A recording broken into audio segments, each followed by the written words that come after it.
Hello guys, cough and cold आजकल सबको हो रहा है, तो क्यों ना हम बनाएं कफ ड्रॉप्स किड्स और एडल्ट्स दोनों के लिए। हमें क्या करना है, 1 कप पानी लेना है। उस पानी को बॉयल आने के बाद हम उसमें डालेंगे जिंजर पाउडर और जैगरी।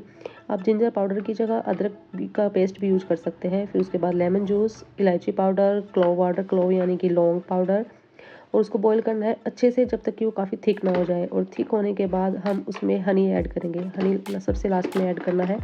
और इस टाइप की कंसिस्टेंसी के बाद हम उसकी छोटी छोटी बॉल्स बनाएंगे। आप वाटर की हेल्प ले सकते हैं।